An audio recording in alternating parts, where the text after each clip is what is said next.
ڈرپوک محمد اطہر مسعود۔ وسیم نے 5ویں جماعت کا امتحان اچھے نمبروں سے پاس کیا تو اس کے ابو نے اسے ایک خوبصورت سائیکل خرید کر دی۔ اتنا اچھا تحفہ پا کر نہ صرف وسیم بلکہ اس کے دوست بھی بڑے خوش تھے۔ وسیم نے چند ہی روز میں سائیکل چلانا سیکھ لیا اور اب وہ اکثر اس پہ گھوما کرتا۔ ایک دن دوپہر کو جب وسیم اور اس کے دوست کھیل رہے تھے، ٹونی بولا، دوستو، اگر میرے پاس بھی وسیم جیسی سائیکل ہوتی تو جانتے ہو میں کیا کرتا؟ سب لڑکے بولے، کیا کرتے؟ ٹونی کہنے لگا، میں آنٹی زاہدہ کے گھر کی بیل بجاتا اور پھر تیز تیز سائیکل چلا کر دور بھاگ جاتا۔ سب لڑکے آنٹی زاہدہ کو جانتے تھے، وہ اسی گلی میں ایک بڑے سے گھر میں رہتی تھی۔ چونکہ وہ اکیلی تھی اور بیمار بھی، ان کے لیے اٹھ کر دروازہ کھولنا بہت مشکل تھا، اور اگر کوئی شخص بغیر کسی کام کے ان کا دروازہ کھٹکھٹاتا تو وہ بہت ناراض ہوتی تھی۔ وسیم نے ٹونی کی طرف دیکھا اور بولا، تم کیوں ایسا کرتے ہو؟ کسی کو ستانا کوئی اچھی بات تو نہیں، کم از کم میں تو ایسا نہیں کروں گا۔ ٹونی کہنے لگا، دیکھو وسیم، تم اس لیے ایسا نہیں کرو گے کہ تم ڈرپوک ہو۔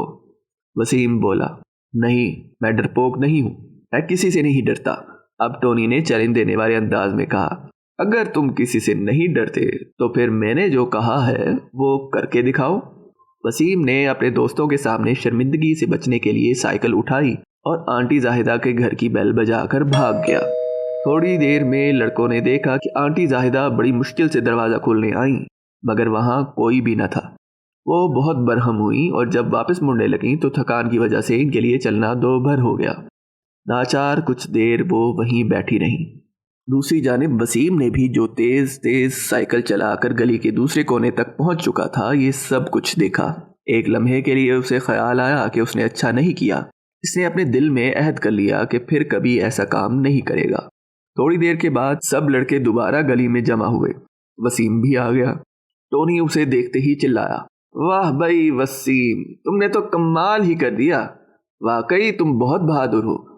دوسرے دوستوں نے بھی ٹونی کی بات کی تصدیق کی۔ وسیم دوستوں کی بات سن کر بہت خوش ہوا۔ وہ بھول گیا کہ کچھ دیر پہلے اس نے ایسا کام کرنے پہ اپنے آپ کو برا بھلا کہا تھا۔ وہ خوش خوش اپنے گھر چلا گیا۔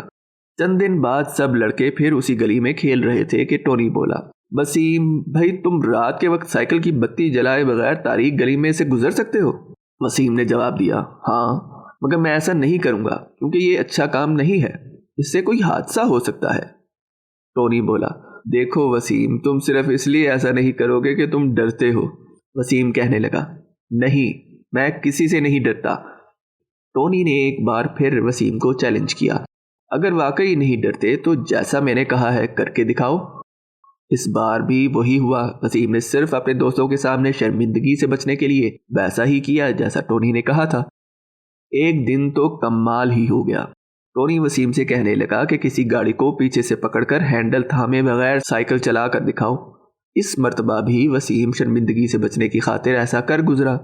دن گزرتے گئے اور وسیم کے دل میں یہ خیال پختہ ہوتا گیا کہ وہ بہت بہادر ہے اور کسی چیز سے نہیں ڈرتا۔ لیکن ایک دن پھر ٹونی گلی میں آیا اور کہنے لگا، وسیم، کیا تم اس وقت جبکہ چوک میں سرخ بتی روشن ہو سائیکل پر چوک پار کر سکتے ہو؟ اتفاق سے ان دونوں کا ایک دوست علی بھی اس دن وہیں تھا۔ اس نے ٹونی کی بات سنی تو بولا، آخر وسیم ایسا کرے گا ہی کیوں؟ ٹونی نے جواب دیا، اس لیے کہ سب دوست جان لیں کہ وہ کسی چیز سے نہیں ڈرتا۔ علی بولا، مجھے یقین ہے وسیم ایسا نہیں کرے گا۔ لیکن وسیم بولا، میں کسی سے نہیں ڈرتا، میں ایسا ضرور کروں گا۔ اگلی سپہر سب بچے چوک میں جمع ہوئے۔ وسیم بھی اپنی سائیکل لے آیا۔ عین اس وقت جب سرخ بتی روشن ہوئی، وہ مخالف سمت سے سائیکل دوڑاتا ہوا آیا اور گاڑیوں کے سامنے سے تیزی سے گزر گیا۔ اس نے دیکھا کہ چند گاڑیاں اچانک رک گئی ہیں۔ ایک گاڑی اس سے بچنے کے لیے دائیں جانب مڑ گئی۔ وسیم نے اس پر زیادہ دھیان نہ دیا اور سائیکل بھگاتا ہوا اپنے گھر پہنچ گیا۔ اس کا دل زور زور سے دھڑک رہا تھا اور چہرے کی رنگت سرخ ہو رہی تھی۔ وہ اپنے آپ سے کہنے لگا، اب تو سب دوست جان گئے ہوں گے کہ میں کسی چیز سے نہیں ڈرتا۔ اگلی صبح جب وسیم اسکول جا رہا تھا تو اس نے راستے میں علی کو دیکھا۔ وہ منتظر تھا کہ علی اس کے پاس آ کر اس کے نئے کارنامے کی تعریف کرے گا، مگر علی نے وسیم کو دیکھا تو نفرت سے منہ پھیر لیا۔ وسیم بھاگ کر اس کے قریب پہنچا اور پوچھنے لگا، علی کیا ہوا؟ ناراض ہو؟ بولتے کیوں نہیں؟ علی وسیم کی طرف دیکھتے ہوئے بولا۔ کیا تم واقعی نہیں جانتے کہ تم نے کیا کیا ہے؟ وسیم حیرانی سے بولا۔ مجھے تو نہیں معلوم کہ میں کیا کر بیٹھا ہوں۔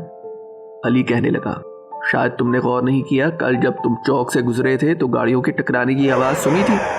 وسیم پریشان ہو کر بولا، نہیں، میں نے تو نہیں سنی۔ آخر بتاؤ تو صحیح ہوا کیا؟ علی کہنے لگا، تم تو سائیکل بھگاتے ہوئے گاڑیوں کے سامنے سے گزر گئے، مگر ایک گاڑی تمہیں بچانے کی خاطر دائیں طرف مڑی، شیریں سے جا ٹکرائی، شیریں کو سخت چوٹ آئی اور لوگ اسے ہسپتال لے گئے۔ وسیم کی آنکھوں کے سامنے اندھیرا چھا گیا۔ اس کی سمجھ میں نہیں آ رہا تھا کہ کیا کرے۔ اس نے روتے ہوئے علی سے پوچھا، یہ شیریں کون ہے اور اب کیسی ہے؟ علی بولا، کل تک تو اس کی حالت بہت خراب تھی، خدا کرے زندہ ہو، مگر کیا تم واقعی اسے نہیں جانتے؟ بھائی، ٹونی کی وہ ننھی منی بہن جس سے ہم دونوں توتری زبان میں باتیں کیا کرتے تھے، کتنی پیاری بچی تھی وہ۔ وسیم نے دیکھا کہ علی بھی رو رہا ہے، اس سے مزید صبر نہ ہو سکا۔ وہ اپنے گھر لوٹ آیا اور کئی گھنٹے روتا رہا۔ اس کے خیال میں شیریں مر چکی تھی اور اس کی موت کا ذمہ دار وہ خود تھا۔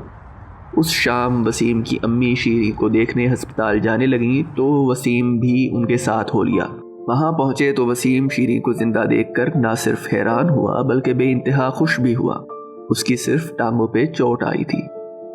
اب اس بات کو کئی ماہ گزر چکے ہیں۔ شیریں صحت مند ہو چکی ہے اور صحیح طرح چل پھر سکتی ہے۔ اب بھی دوپہر کے وقت محلے کے سب بچے کھیلنے کے لیے گلی میں جمع ہوتے ہیں اور شیریں سے ہنس ہنس کر باتیں بھی کرتے ہیں۔ لیکن اب وسیم کوئی ایسا کام نہیں کرتا جو اس کی نظر میں اچھا نہ ہو، اور اب تو ٹونی بھی کسی سے یہ نہیں کہتا کہ اگر واقعی تم نہیں ڈرتے تو جیسا میں کہتا ہوں کر کے دکھاؤ۔